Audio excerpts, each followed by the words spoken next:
Hello नमस्कार। एक बार फिर से स्वागत है आपका चाणक्य ग्रुप ऑफ इकोनॉमिक्स में। दोस्तों मैक्रो इकोनॉमिक्स की बैलेंस ऑफ पेमेंट सीरीज हम लोग कर रहे हैं। आज हम डिस्कस करेंगे पार्ट टू। पार्ट वन अगर आपने नहीं देखा तो उसको वॉच कर लीजिए। उसमें हम लोगों ने डिस्कस किया है balance of payment, simple concept और इसके जो कंपोनेंट्स है वो हिंदी में भी और इंग्लिश में भी। ठीक है, तो उसको एक बार अच्छे से देख लीजिएगा, उसमें आपके बेसिक पॉइंट क्लियर हो जाएंगे कंपोनेंट से रिलेटेड। बैलेंस ऑफ पेमेंट, भुगतान संतुलन का जितना भी कॉन्सेप्ट है आपका आने वाले इस वीडियोस में या फिर इन वीडियो से कवर हो जाएगा। ठीक है, हालांकि आने वाले वीडियोस में हम लोग इससे आगे वाले टॉपिक भी डिस्कस करेंगे। तो आज हम लोग डिस्कस करेंगे करंट अकाउंट डेफिसिट के बारे में और करंट अकाउंट जो सरप्लस है उसके बारे में, इम्प्लीकेशंस क्या हो सकते हैं उसके। ठीक है, और दूसरी बात हम लोग डिस्कस करेंगे methods of correcting current account, that is current account deficit. ठीक है, तो पार्ट वन में ये चीज हमने डिस्कस की थी। पार्ट टू में हम लोग ये चीजें डिस्कस करेंगे आज। ऑटोनोमस अकाउंट पढ़ेंगे, अकोमोडेटिंग आइटम्स पढ़ेंगे स्पेशली, नॉट अकाउंट। ठीक, फिर उसके बाद पढ़ेंगे कि कौन कौन से मेथड्स हो सकते हैं जिससे हम लोग CAD को करेक्ट कर सकते हैं। ठीक है, उसके बाद हम लोग डिस्कस करेंगे एक्सपेंडिचर रिड्यूसिंग पॉलिसी, मतलब मेथड्स हैं। ठीक है, करंट अकाउंट डेफिसिट को करेक्ट करने के, और मार्शल लर्नर कंडीशन और जेकर, ये इंपॉर्टेंट है दोनों के लिए ही। पीजीटी के लिए भी मार्शल लर्नर कंडीशन इंपॉर्टेंट है और यूजीसी नेट में भी एज इट इज क्वेश्चन यहाँ से पूछे जाते हैं। चलिए चलिए, तो सबसे पहले टर्म्स करते हैं करंट अकाउंट सरप्लस। तो करंट अकाउंट में आपने दो चीजें पढ़ी होंगी, एक तो एक्सपोर्ट और एक इंपोर्ट। ठीक, तो सरप्लस जहां टर्म्स आता है तो सरप्लस में क्या होता है, एक्सपोर्ट ज्यादा है या इंपोर्ट ज्यादा। करेक्ट, एक्सपोर्ट ज्यादा होते हैं इंपोर्ट से, मतलब निर्यात जो है हमारे वो ज्यादा हो जाते हैं आयात से। ठीक है, तो इस सेंस में जब हमारा एक्सपोर्ट बढ़ेगा तो जाहिर सी बात है हमारी इनकम बढ़ेगी, और इनकम बढ़ेगी तो आप लोग क्या करेंगे, हम लोग ज्यादा से ज्यादा डिमांड करेंगे। ठीक है, डिमांड बढ़ेगी तो हम लोग अगेन जो डिमांड फॉर मनी है, मतलब मनी की भी डिमांड करेंगे क्योंकि हमें ज्यादा से ज्यादा चीजें खरीदनी है। So if there is a current account surplus then export tend to exceed import. ठीक है, तो एक्सपोर्ट बढ़ेंगे इंपोर्ट से। So this means that demand for currency has risen. तो डिमांड जो है करेंसी की राइज हो गई है as people have bought product in that countries currency. अब हम लोग क्या कर सकते हैं, अपनी करेंसी में प्रोडक्ट खरीद सकते हैं क्योंकि हमारी जो इनकम है वो बढ़ चुकी है। ठीक है, इनकम बढ़ी, डिमांड फॉर मनी भी इंक्रीज होगी। सो दैट मुद्रा की मांग बढ़ गई है क्योंकि लोगों ने उस देश की मुद्रा में उत्पाद खरीदे हैं। ठीक, सो अब यहाँ पे जितनी भी हमारी इनकम बढ़ेगी उसको हम लोग खर्च कर सकते हैं, और खर्च करेंगे तो डिमांड फॉर मनी भी हमें चाहिए। ठीक, तो जाहिर सी बात है जैसे ही एक्सपोर्ट बढ़ेंगे तो हमारे पास इनकम बढ़ेगी। ठीक, next this then cause upward pressure of an exchange rate. तो एक्सचेंज रेट जो है वो अपवर्ड बढ़ने शुरू हो जाएंगे, and relative value of currency to rise. जो हमारी करेंसी की वैल्यू है वो एप्रिशिएट हो जाएगी eight the time of surplus. ठीक है, और आपको पता होगा एप्रिसिएशन का इफेक्ट क्या पड़ता है। ठीक है, अगर कोई को एग्जाम में आता है what are the impact of appreciation of domestic currency, export बढ़ेगा या कम होगा। ठीक है, फर्दर इसका इम्पैक्ट क्या पड़ेगा, एक्सपोर्ट बढ़ेगा या कम होगा। तो एक्सपोर्ट क्या होगा, फर्दर डिक्रीज हो जाएगा जैसे ही हमारा करेंसी एप्रिशिएट होगा, क्योंकि करेंसी एप्रिशिएट होने से वैल्यू बढ़ती है और वैल्यू बढ़ने से प्राइस बढ़ता है। ठीक है, प्राइस ज्यादा बढ़ेंगे तो हम लोग एक्सपोर्ट नहीं कर पाएंगे। ठीक है, बाद में फिर क्या हो जाता है, एप्रिसिएशन से एक्सपोर्ट कम होने शुरू हो जाते हैं और इकोनॉमी फिर से रिस्टोर हो जाती है इक्विलिब्रियम पे। ठीक, तो डिमांड और सप्लाई का ही खेल है मार्केट को रिस्टोर करने में। चलिए आगे चलते हैं। So this increase relative export causing appreciation. ठीक है, एक्सपोर्ट बढ़ रहा है और हमारी करेंसी एप्रिशिएट कर रही है, लेकिन ये ज्यादा देर तक नहीं टिकेगा। एक बार ऐसा भी होगा जब ज्यादा एप्रिशिएट हो जाएगी करेंसी, तो करेंसी एप्रिशिएट हो जाएगी तो हमारी रुपीज की जो वैल्यू है, ठीक है, जो रुपीज की वैल्यू है वो बढ़ जाएगी, और रुपीज की वैल्यू बढ़ने से प्राइस बढ़ जाएंगे। जब ज्यादा प्राइस बढ़ेंगे तो लोग यहाँ से चीजें खरीदना कम पसंद करेंगे, और अल्टीमेटली क्या होगा, हमारे एक्सपोर्ट कम हो जाएंगे। ठीक, और इंपोर्ट बढ़ जाएंगे। चलिए दूसरी बात, implication of persistent current account surplus. अब क्या होगा कि करंट अकाउंट अगर आपका सरप्लस में ही जा रहा है, ठीक है, फायदे में ही जा रहे हो आप, तो क्या होने वाला है। पहले इंपैक्ट तो यही है, करेंसी एप्रिसिएशन होगा, export increase, the demand for currency increases and therefore the value of currency increases. ठीक है, वैल्यू ऑफ करेंसी इंक्रीज हो रहा है, करेंसी की डिमांड इंक्रीज हो रही है, एक्सपोर्ट इंक्रीज हो रहे हैं। ठीक है, एप्रिसिएशन से। अब देखो, सो जैसे निर्यात बढ़ता है मुद्रा की मांग बढ़ती है, इसलिए मुद्रा का मूल्य भी बढ़ जाता है। ठीक है, एप्रिसिएशन। और ये डायग्रामेटिक प्रेजेंटेशन करेंगे हम लोग नेक्स्ट स्लाइड में, ठीक है, जहां हम लोग appreciation of currency depreciation of currency करेंगे ना फॉरेन एक्सचेंज में, वहां हम लोग इसको फिर से डिटेल में डिस्कस करेंगे डायग्रामेटिकली। नेक्स्ट है रिड्यूस्ड एक्सपोर्ट कॉम्पिटिटिवनेस। अब आपके अगर प्राइस महंगे हो गए हैं, मतलब करेंसी अप्रिशिएट हुई है तो प्राइस महंगे होंगे, तो कॉम्पिटिटिव या कंपटीशन का लेवल थोड़ा कम हो जाएगा। क्यों? कंपटीशन वहां ज्यादा होता है जहां प्राइस कम होते हैं, ठीक है, तो प्राइस बढ़ेंगे तो जाहिर सी बात है कंपटीशन या कॉम्पिटिटिवनेस थोड़ा कम हो जाएगी, ठीक है। As the currency appreciate in the floating exchange rate the export become comparatively more expensive, ठीक है, एक्सपोर्ट महंगे हो गए और डिमांड फॉर एक्सपोर्ट फॉल्स, ठीक है, एक्सपोर्ट हमारा कम हो जाएगा क्योंकि लोग ज्यादा प्राइस पे क्यों खरीदना पसंद करेंगे, ठीक। सो निर्यात तुलनात्मक रूप से अधिक महंगा हो जाता है, इसलिए निर्यात की मांग गिर जाती है, ठीक है। आई थिंक ये कॉन्सेप्ट समझ आ गया होगा। अब आगे चलते हैं। थर्ड जो इम्पैक्ट है वो क्या हो सकता है? Lower domestic consumption and investment. जो घरेलू डोमेस्टिक हमारा जो घरेलू खपत है, ये कंजप्शन है और इन्वेस्टमेंट है, ये कम हो सकता है, ठीक है। अब ये कैसे हो सकता है? सो करेंसी जैसे अप्रिशिएट करेगी, import will become more affordable. Import यहाँ पे अफोर्डेबल हो जाएंगे। क्यों? क्योंकि हमारी इनकम बढ़ी है। इनकम हमारी क्यों बढ़ी है? क्योंकि एक्सपोर्ट बढ़े हैं। एक्सपोर्ट बढ़े हैं तो हमारी रिसिप्ट बढ़ी, इनकम बढ़ी। अब इनकम बढ़ी है, हम लोग कुछ भी परचेज कर सकते हैं अब्रॉड से, ठीक है। तो इंपोर्ट क्या होगा?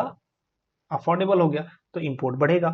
तो as compare to domestic product, तो consumption of domestic product false.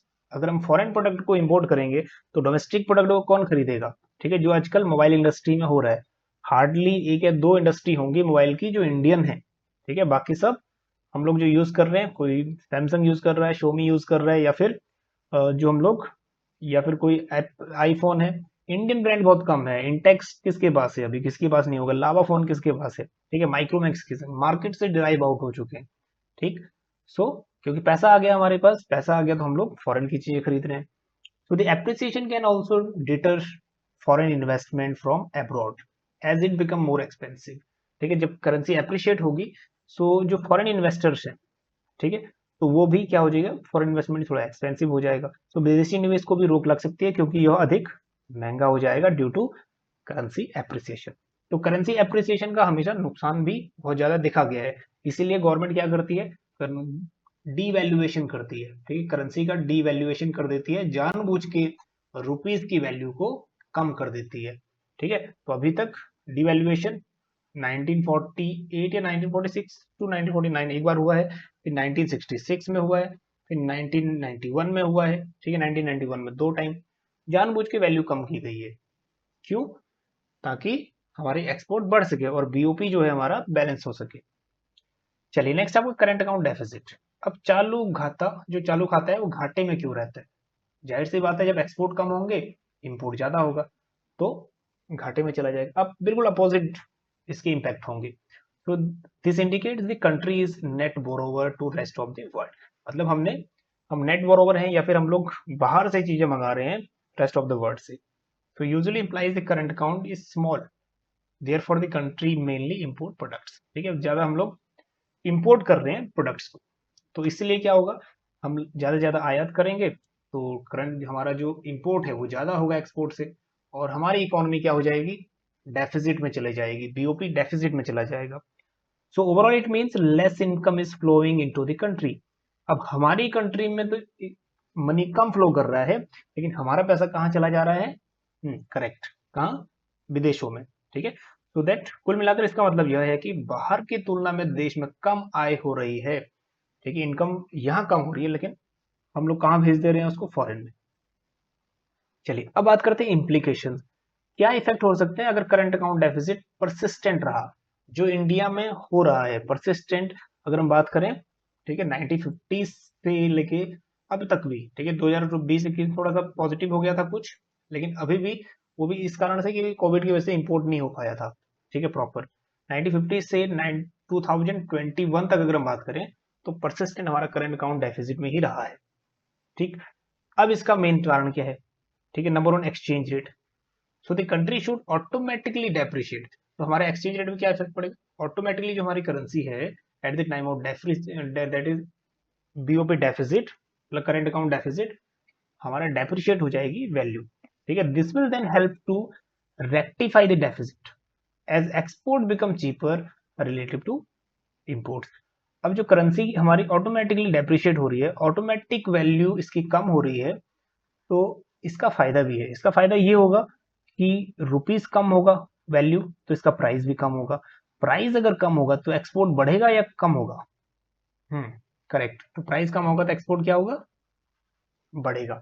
ठीक, तो हमारा एक्सपोर्ट बढ़ेगा तो फिर से, ठीक है, एक्सपोर्ट बढ़ेगा तो हम लोग क्या कर पाएंगे? बीओपी को करेक्ट कर पाएंगे। ठीक, तो वही डिमांड और सप्लाई का ही प्ले है मेन, जो इकोनॉमी को रिस्टोर कर देता है इक्विलिब्रियम पे। चलिए, इंटरेस्ट रेट दूसरा। अब इंटरेस्ट रेट क्या हो सकते हैं? Eight the time of CAD, current account deficit के टाइम, द सेंट्रल बैंक में डिसाइड टू इंक्रीज। अब यहाँ पे क्वेश्चन आपका आ सकता है MCQ, ये क्वेश्चन बन सकता है at the time of currency deficit, ठीक है, मतलब करंट अकाउंट डेफिसिट। ठीक है, आरबीआई क्या करेगी? अपने रेट्स को बढ़ाएगी या कम करेगी? डीरर मॉनेटरी पॉलिसी अपनाएगी या फिर चीपर मॉनेटरी पॉलिसी अपनाएगी? ठीक है, तो ये क्या करेगी? डीरर मॉनेटरी पॉलिसी, मतलब महंगी मौद्रिक नीति अपनाएगी। Increase these order to encourage foreign direct investment. अब जैसे ही यहाँ पे रेट बढ़ेंगे, सपोज करो कि रेपो रेट है, अगर रेपो रेट यहाँ बढ़ेगा तो यहाँ पे जो लोन्स हैं, डोमेस्टिक लोन्स, लोन कम लेना शुरू करेंगे लोग, क्योंकि महंगा मिल रहा है। तो यहीं पे अगर जो डोमेस्टिक इन्वेस्टमेंट है, डोमेस्टिक इन्वेस्टमेंट तो नीचे चला जाएगा।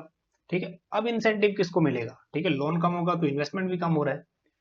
अब इंसेंटिव किसको मिलेगा? फॉरेनर्स को। फॉरेनर यहाँ आएंगे और इन्वेस्ट करेंगे। ठीक है, एफडीआई फ्लो बढ़ेगा। हाउएवर दिस में रिड्यूस डोमेस्टिक इन्वेस्टमेंट, जो घरेलू निवेश है, घरेलू निवेश इससे घट जाएगा। एंड कंजप्शन लेवल भी कम हो जाएगा, क्योंकि रेपो रेट वगैरह बढ़ गया है, लोन की जो डिमांड है वो भी कम हो चुकी है, इन्वेस्टमेंट कम हो चुका है, कंजप्शन कम हो चुका है, and there is greater incentive to save. तब हम क्या करेंगे?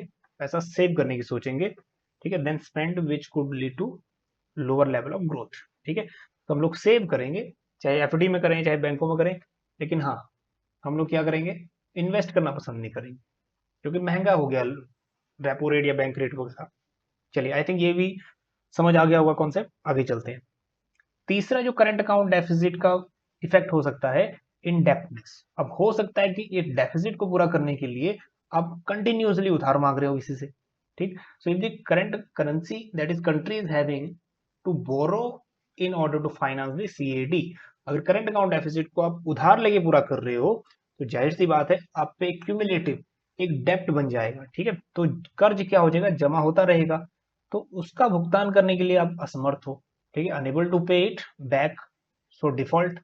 ठीक है, तो या तो आप लोग, जो हमारी कंट्री दैट इज कंट्री है, उसका जो इकोनॉमिक इंटरेस्ट है, या फिर जो लोगों की इकोनॉमिक इंटरेस्ट है ना, कंजप्शन, प्रोडक्शन, एक्सचेंज वगैरह, इन्वेस्टमेंट वगैरह, तो वो भी थोड़ा सा कम इसलिए चला जाएगा क्योंकि जो फॉरेन इन्वेस्टर्स हैं वो क्रेडिट स्कोर चेक करते हैं किसी भी कंट्री का। ठीक है, कि कितना डेप्थ है कितना नहीं। जैसे हम लोग किसी शेयर में इन्वेस्ट करते हैं तो उसका चेक करते हैं कि डेप्थ कितना है उस पर। सिमिलरली यहाँ भी वो चीज अप्लाई होती है। So this undermines confidence in the economy. ठीक है, तो ये क्या कर देता है? अर्थव्यवस्था में विश्वास को कमजोर कर देता है, जितना ही डेप्थ होगा। ठीक है, डेप्थ ट्रैप में इकोनॉमी नहीं फंसनी चाहिए।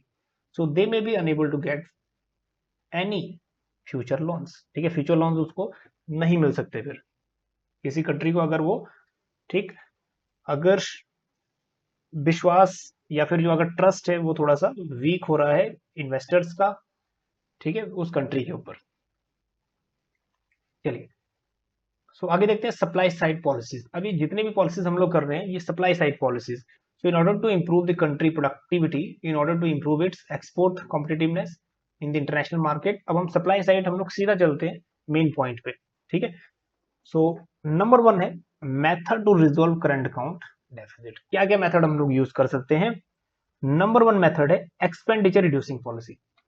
ठीक है, एक्सपेंडिचर क्या हो सकता है? हम लोग कंजप्शन को रिड्यूस करके, ठीक है, बीओपी को करेक्ट कर सकते हैं, करंट अकाउंट डेफिसिट को करेक्ट कर सकते हैं। कैसे? दो पॉलिसीज है यहाँ पे। एक है आपकी मौद्रिक नीति, मतलब मॉनेटरी पॉलिसी, दूसरा है फिस्कल पॉलिसी। मॉनेटरी पॉलिसी में आपने देखा होगा बैंक रेट, रेपो रेट, ठीक है, ये चीजें मेन होती हैं, CRR, SLR। तो मॉनेटरी पॉलिसी में, मौद्रिक नीति में आरबीआई क्या करेगा? ठीक है, बीओपी को करेक्ट करने के लिए जितना भी अपनी रेपो रेट है, बैंक रेट है, CRR है, ठीक है, SLR है, इन सबको बढ़ाने की कोशिश करेगा, ताकि यहाँ पे क्या हो? पॉलिसी, जितने ये बढ़ेंगे उतना ही आपका जो कंजप्शन है वो कम होगा, क्योंकि लोन कम लोगे आप। जितने ये रेट्स बढ़ेंगे उतनी ही आपके पास लिक्विड कम आएगा, ठीक, और उतना आपका एक्सपेंडिचर रिड्यूस होगा, ठीक। आगे चलते हैं, आई थिंक ये जो ओवरऑल था ये समझ आ गया होगा। आगे चलते हैं। So under this central bank increase all these rates, ठीक है, ये सब चीज बढ़ा देगा, और इसी को हम क्या बोलते हैं, डियरर मॉनेटरी पॉलिसी, ठीक है। कौन सी नीति, महंगी मौद्रिक नीति। तो eight the time of CAD, ये बात ध्यान में रख लो, क्वेश्चन आ सकता है, at the time of CAD current account deficit, ठीक है, जब चालू खाता आपका घाटे में हो तो क्या होगा, महंगी मौद्रिक नीति या सस्ती मौद्रिक नीति, ठीक है। तो मेरा डियरर मॉनेटरी पॉलिसी, ठीक है। अब दूसरा है फिस्कल पॉलिसी। फिस्कल पॉलिसी में दो चीजें मेन होती हैं, एक तो होता है गवर्नमेंट का एक्सपेंडिचर और दूसरा होता है गवर्नमेंट का टैक्सेशन, ठीक है, टैक्सेस। तो एक्सपेंडिचर जाहिर सी बात है, खर्चा जितना करेगी उतना मनी सप्लाई बढ़ेगा, ठीक है, लोगों की इनकम बढ़ेगी। तो इस समय में जब करंट अकाउंट ऑलरेडी डेफिसिट में है, इंपोर्ट ऑलरेडी बहुत ज्यादा हो रहा है, तो उसमें रिड्यूस करना है एक्सपेंडिचर को, ठीक है, मतलब खर्चे को रिड्यूस करना है। तो यहाँ पे कंजप्शन या फिर जो गवर्नमेंट एक्सपेंडिचर है वो क्या करेगी, रिड्यूस करेगी। सिंपल, इसका इफेक्ट किस पे पड़ेगा, मनी सप्लाई में पड़ेगा, इकोनॉमी में मतलब डाउन होना शुरू हो जाएगी। क्योंकि अगर गवर्नमेंट खर्चा करना कम करेगी, मतलब डैम, ब्रिजेस या फिर एम्प्लॉयमेंट, उस पर थोड़ा सा पैसा कम खर्च कर रही है, ठीक है, मार्केट में मनी कम फ्लो हो रहा है, ठीक, तो लोगों की जो कंजप्शन पावर है वो अपने आप ही डाउन हो जाएगी। तो हो गया ना रिड्यूसिंग, कंजप्शन को रिड्यूस कर दिया, ठीक।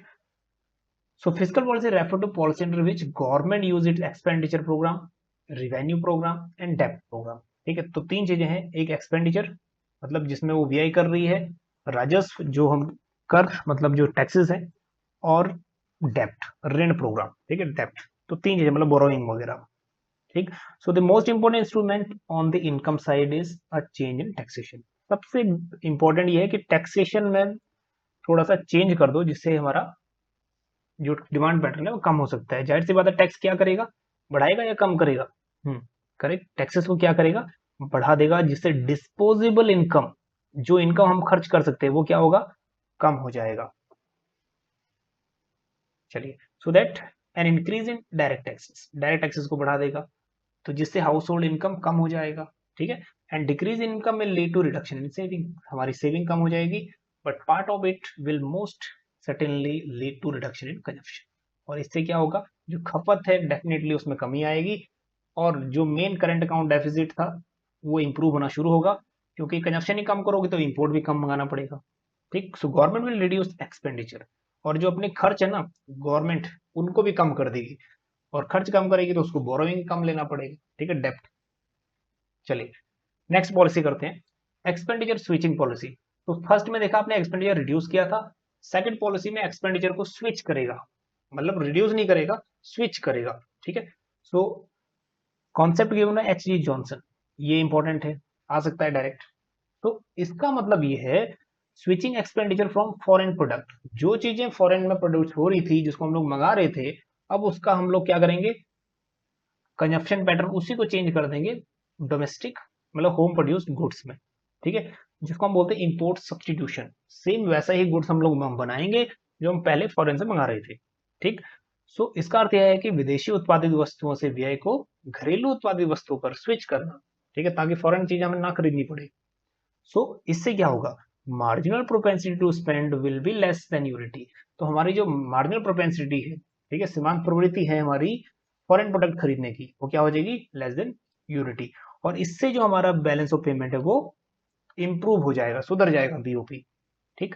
तो आई होप बात समझ आ रही होगी। जितना हम लोग मार्जिनल प्रोपेंसिटी टू स्पेंड मतलब फॉरेन प्रोडक्ट के लिए जितना कम रहेगा, उतना हमारा इंपोर्ट भी कम रहेगा, इंपोर्ट कम रहेगा तो करंट अकाउंट डेफिसिट हमारा डेफिसिट की जगह, ठीक है, थोड़ा सरप्लस में आने की कोशिश करेगा, या फिर बैलेंस हो जाएगा, ठीक है, बीओपी इसमें करेक्ट हो जाएगा। चलिए next, according to him devaluation switches both. अब ये थोड़ा सा पॉइंट इंपॉर्टेंट है कि अकॉर्डिंग टू जॉनसन क्या होगा कि डीवैल्यूएशन से एक्सपेंडिचर के फॉरेन प्रोडक्ट का ही स्विच होता है या डोमेस्टिक का भी स्विच होता है, ठीक है। तो इसमें क्या होता है, expenditure foreign and domestic toward domestic production, ठीक है। तो इसमें जरूरी नहीं है कि जो फॉरेन प्रोडक्ट्स हैं उन्हीं का कंजप्शन डोमेस्टिक में शिफ्ट हो रहा है। डोमेस्टिक में एक दो तीन प्रोडक्ट है डोमेस्टिक के, तो हो सकता है कि डोमेस्टिक पहले जो डोमेस्टिक में ले रहे थे वहां से कंजप्शन दूसरे पे शिफ्ट कर गया हो, ठीक है। तो foreign product to domestic product भी शिफ्ट हो सकता है, और domestic product to domestic product भी शिफ्ट हो सकता है आपका, ठीक है, consumption pattern according to H G Johnson, ठीक, क्योंकि अजम्पशन है तो उनके अजम्पशन के अकॉर्डिंग चलना पड़ेगा। चलिए next, it doesn't adopt cut in expenditure. अब एक बात ध्यान देना, एक्सपेंडिचर को रिड्यूस करो ऐसा नहीं बोलते, ये बोलते हैं एक्सपेंडिचर को स्विच करो, ठीक है। जो फॉरेन में हम लोग बना रहे थे, फॉरेन में हम बना रहे थे, उनको कहाँ स्विच करना है, डोमेस्टिक पे, ठीक है। ये डोमेस्टिक है, दैट इज डोमेस्टिक पे, और फॉरेन टू डोमेस्टिक भी स्विच हो सकता है, और डोमेस्टिक टू डोमेस्टिक भी हो सकता है, ठीक, डोमेस्टिक प्रोडक्ट। चलिए, so this policy also implies export promotion. तो जाहिर सी बात है एक्सपोर्ट को प्रमोशन भी इसमें से मिलेगा, ठीक है, निर्यात प्रोत्साहन। तो this theory assume that export will be unaffected, ठीक, जो एक्सपोर्ट है हमारा वो क्या रहेगा, अनअफेक्टेड एक्सपोर्ट। इसमें हमारा कोई भी, अब अजम्पशन है इस थ्योरी की, ठीक है, कि निर्यात हमारे अप्रभावित रहेंगे, ठीक, एक्सपोर्ट में कोई फर्क नहीं पड़ेगा। So devaluation and its effect taken in partial equilibrium analysis. तो पार्शियल इक्विलिब्रियम एनालिसिस मतलब अदर थिंग रिमेनिंग कांस्टेंट, ठीक है, उस कंडीशन में ये डिवैल्यूएशन का इफेक्ट वर्क करेगा, ठीक है, अदर थिंग रिमेनिंग कांस्टेंट। चलिए आगे चलते हैं। नेक्स्ट है आपका कॉन्सेप्ट मार्शल लर्नर कंडीशन। अब देखो इसमें बहुत सारे डाउट्स आपके वो भी आएंगे कि अगर मगर वाले, लेकिन ये जितनी भी अजम्पशंस हैं एच जी जॉनसन की अजम्पशन है, ठीक है। अब जो हमें प्रोफेसर कह रहे हैं या फिर जो जिनका कॉन्सेप्ट है उस अजम्पशन के अकॉर्डिंग हमें चलना है, ठीक। तो एग्जाम में हम अगर हम बात करें तो उसी अजम्पशन के अकॉर्डिंग क्वेश्चन भी आएंगे, ठीक। इसमें हम लोग अपनी अगर मगर की कॉन्सेप्ट नहीं दे सकते। चलिए next one, Marshall Lerner condition, ठीक है। इसी कॉन्सेप्ट को हम लोग बोलते हैं elasticity of demand for devaluation. तो ये कॉन्सेप्ट भी कई बार पूछ लेता है। Next, according to Marshall and Lerner, question कई बार ये आ सकता है कि मार्शल और लर्नर के अकॉर्डिंग डिवैल्यूएशन से क्या हो सकता है, डिवैल्यूएशन से बीओपी भी इंप्रूव हो सकता है, और बैलेंस ऑफ ट्रेड दोनों ही इससे क्या हो सकते हैं, इंप्रूव हो सकते हैं, ठीक। उसके बाद जो तीन कंडीशंस हैं ये आपने याद रखनी है, तीन कंडीशंस, ठीक। इलास्टिसिटी ऑफ डिमांड, तो तीन चीज याद रखना। एक तो यह है कि elasticity of demand for export and import more than one, और एक में होगा आपका elasticity of demand less than one, और एक में होगा elasticity of demand for export and import should be equal to one, ठीक। तो तीनों ही कंडीशन बहुत इजी है, कुछ ज्यादा इसमें ज्यादा चीज आपको नहीं करनी। तो जैसे ही आपका elasticity of demand for export and import, ठीक है, अगर मोर देन वन होगा तो इसका मतलब है कि डीवैल्यूएशन आपका प्रॉपर वर्क कर रहा है। थोड़ा सा आपने पैसा को डीवैल्यूएट किया, उससे ज्यादा रिस्पॉन्स आपको मिल रहा है, ठीक है, इलास्टिसिटी ऑफ एक्सपोर्ट और इंपोर्ट में, मतलब ज्यादा उस एक्सपोर्ट और इंपोर्ट में फर्क पड़ रहा है। तो अगर मोर इलास्टिक है तो ज्यादा रिस्पॉन्सिव है, ठीक है, मतलब डीवैल्यूएशन का फायदा हो रहा है। तो डीवैल्यूएशन से बीओपी पॉजिटिव इंपैक्ट पड़ेगा और बीओपी इंप्रूव होगा, ठीक। सो इलास्टिसिटी ज्यादा होगी एक से तो बीओपी इंप्रूव होगा। दूसरी कंडीशन है जैसे ही इलास्टिसिटी लेस देन यूनिटी होगी। अब इलास्टिसिटी लेस देन यूनिटी का मतलब ये है कि डीवैल्यूएशन का निग्लिजिबल इंपैक्ट है, ठीक है, दैट इज इलास्टिसिटी ऑफ, मतलब एक्सपोर्ट और इंपोर्ट के ऊपर निग्लिजिबल इंपैक्ट है डीवैल्यूएशन का। तो इसमें बीओपी हमारा क्या हो जाएगा, वर्शनिंग हो जाएगा, ठीक। तीसरी कंडीशन ऐसी आती है जब आपका डीवैल्यूएशन से, ठीक है, बराबरी इंपैक्ट पड़ रहा है, जितना हमने डिवैल्यूएट किया उतना ही आपका एक्सपोर्ट और इंपोर्ट में फर्क पड़ रहा है, ठीक है। तो elasticity of demand equal to one, BOP इसमें अनचेंज रहेगा, ठीक। चलिए आई थिंक ये तीनों कंडीशन समझ आ गई होंगी, आगे चलते हैं। Next, so according to Marshall and Lerner elasticity of export and import are perfectly elastic. अब ये अजम्पशन है, ठीक है, मार्शल और लर्नर की, कि इलास्टिसिटी ऑफ एक्सपोर्ट और इंपोर्ट परफेक्टली इलास्टिक होंगे, ठीक है, एक अजम्पशन है। तो वही बात है पिछले स्लाइड वाली, हम लोग इसमें कुछ नहीं कर सकते, ठीक। Next, in Marshall Lerner theory condition are analysis in terms of currency of devaluation country.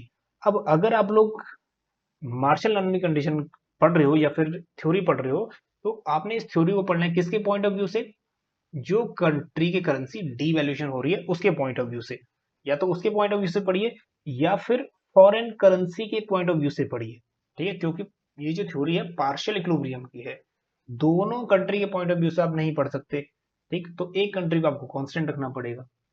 तो एक ही कंट्री के पॉइंट ऑफ व्यू से आपने कॉन्सेप्ट को पढ़ना है, but not in terms of both. ठीक है, दोनों के संदर्भ में आप एक साथ नहीं पढ़ सकते या इसका विश्लेषण एनालिसिस नहीं कर सकते। ठीक, next, the net change in BOP due to change in rate of exchange. ये वाला क्वेश्चन ऑलरेडी आ गया है। ठीक, कि नेट चेंज इन बीओपी किसके कारण? Change in rate of exchange. Rate of exchange में चेंज होने के कारण बीओपी में चेंज आ रहा है। कॉन्सेप्ट गिवन बाय हूं? मैडजलर। ठीक है, मैडजलर पैराडॉक्स। चलिए, इसी के साथ एक कॉन्सेप्ट और जुड़ा हुआ है, जे कर्व। ठीक है, जे कर्व एनालिसिस। और इनिशियली ये जुड़ा हुआ है एसपी मैगी से। ठीक है, मैजी बोलो या फिर मैगी बोलो, जुड़ा हुआ है। ठीक, तो यूज होता है कहां पे? जहां पे मार्शल लर्नर की कंडीशन है। So the J curve effect, depreciation in exchange rate can cause a deterioration in current account in short run. तो मतलब जब भी करेंसी डेप्रिशिएट होती है तो शॉर्ट रन में इसका इम्पैक्ट ऐसे पड़ता है कि हमारा करंट अकाउंट जो है वो डेफिसिट में चला जाता है, डिटोरेट हो जाता है BOP, because demand is inelastic. क्योंकि इनिशियल लेवल पे डिमांड हमारी इनलास्टिक होती है, मतलब हमें जो चीज चाहिए वो चीज चाहिए ही चाहिए। ठीक है, इरिस्पेक्टिव ऑफ प्राइस ऊपर नीचे होता भी रहेगा, हमें वो क्वांटिटी चाहिए। ठीक है, बिकॉज डिमांड इज इनलास्टिक, क्योंकि मांग क्या है? बेलोचदार है। However in the long term, अब लंबे समय में आते आते क्या होता है? Demand become more price elastic. अब डिमांड उसके बाद क्या होता है? थोड़ा इलास्टिक होती जाती है, and therefore the current account भी इम्प्रूव। और जो करंट अकाउंट है हमारा वो सुधरना शुरू हो जाता है। ठीक है, बाद में थोड़ा सा इलास्टिक होना शुरू हो जाती है। ठीक, अगर मिल गया तो भी ठीक है, अगर नहीं मिला तो उसका सब्सिट्यूट कोई ना कोई तो डोमेस्टिक मार्केट में मिल जाएगा। ठीक है, तो उससे क्या होता है? हमारा करंट अकाउंट, इंपोर्ट कम होने शुरू हो जाते हैं, करंट अकाउंट अपने आप इंप्रूव हो जाता है। तो the J curve is relatively Marshall Lerner condition. So क्या बताता है कि price elasticity of demand of export plus price elasticity demand for import should be more than 1। अगर 1 है तो डिवैल्यूएशन क्या करेगा? करंट अकाउंट को इंप्रूव करेगा। वही बात है जो हमने लास्ट स्लाइड में की थी। And J curve is an example of how time lags can effect economic policy. तो ये कह रहे हैं कि जो टाइम बीच का अंतराल है ना, टाइम के बीच का, शॉर्ट रन और लॉन्ग रन के बीच का जो टाइम ड्यूरेशन है, ठीक है, ये कहता है कि इसके कारण इकोनॉमिक पॉलिसीज काफी इफेक्ट होती है। ठीक है, आर्थिक नीतियां इससे काफी इम्पैक्ट होती हैं। तो वही कह रहा है कि जैसे डीवैल्यूएशन का इम्पैक्ट है शॉर्ट रन में, तो डीवैल्यूएशन क्या करेगा? बीओपी को वर्शन करेगा। डिमांड इनलास्टिक है, जो चीज चाहिए वो चीज चाहिए ही, फॉरेन से मंगाएंगे ही मंगाएंगे। लेकिन फ्यूचर में जाने के बाद लॉन्ग टर्म में क्या होगा? डिमांड थोड़ा इलास्टिक होना शुरू हो जाएगी। ठीक है, मतलब सब्सिट्यूट, या हो सकता है कि घर में भी मिल रहे हैं, हो सकता है कि उसकी डिमांड कम हो चुकी है, तो बीओपी यहाँ पे लॉन्ग टर्म में इंप्रूव होगा। चलिए, तो it also shows link between micro economic principle and macro economic principle. ये इंपॉर्टेंट है कि आपका ये जो कॉन्सेप्ट है, ठीक है, दैट इज जे कर्व या मार्शल कंडीशन, माइक्रो में भी हो रहा है यूज और मैक्रो में भी हो रहा है, क्योंकि करंट अकाउंट मैक्रो का टॉपिक है और इलास्टिसिटीज ऑफ प्राइस, ठीक है, माइक्रो का टॉपिक है। चलिए, सो अगर हम बात करें टाइम, सबसे पहले इनिशियल क्या करेगा? इनिशियली ये डेफिसिट में रहेगा। ठीक है, डिवैल्यूएशन जब होगा तो price elasticity of demand less then 1 है, मतलब इनलास्टिक डिमांड है, तो डिवैल्यूएशन यहाँ पे वर्सन करेगा करंट अकाउंट को। मतलब इंपोर्ट ज्यादा होंगे तो जाहिर सी बात है करंट अकाउंट हमारा डेफिसिट में चला जाएगा। फिर उसके बाद एक टाइम ऐसा आएगा जब ये जे कर्व में बदलना शुरू होगा। ठीक है, रिकवरी फेज, प्राइस इलास्टिसिटी मोर देन 1 होगा। अब हो सकता है कि इंडिया में भी उसके सब्स्टिट्यूट अवेलेबल है। ठीक है, तो फॉरेन डिमांड कम हो गई है, इंपोर्ट कम हो जाएंगे। तो इंपोर्ट कम होंगे तो हमारा जो बीओपी है, हमारा करंट अकाउंट डेफिसिट है, ठीक है, वो इंप्रूव होना शुरू हो जाएगा। ठीक, तो ये अभी लॉन्ग टर्म में क्या हो गया? बीओपी, ठीक है, इंप्रूव हो गया है। ठीक, तो जाहिर सी बात है जे कर्व का मतलब क्या है? इनिशियली वर्शन करेगा डिवैल्यूएशन से, इनिशियली वर्शन होगा बीओपी, उसके बाद इंप्रूव होना शुरू होगा फ्यूचर में। ठीक, चलिए, लास्ट पॉइंट है ऑटोनोमस आइटम्स और अकोमोडेटिंग आइटम्स। ये question PGT point of view से थोड़ा इंपॉर्टेंट है। ठीक, ऑटोनोमस आइटम और अकोमोडेटिंग आइटम एक बार हम लोग यहाँ डिस्कस कर लेते हैं, तो बाकी सारी चीजें आपकी क्लियर हो जाएंगी।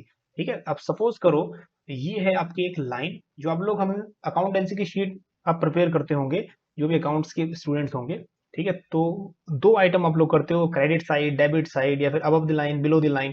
ठीक, मान लीजिए कि यहाँ हमारा ये है आपका करंट अकाउंट है, ठीक, और ये है हमारा कैपिटल अकाउंट।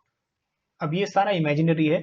अब करंट अकाउंट में एक्सपोर्ट और इंपोर्ट आता है, ठीक है, और कैपिटल अकाउंट में कैपिटल का इनफ्लो और कैपिटल का आउटफ्लो आता है, ठीक है, ये हमें पता है।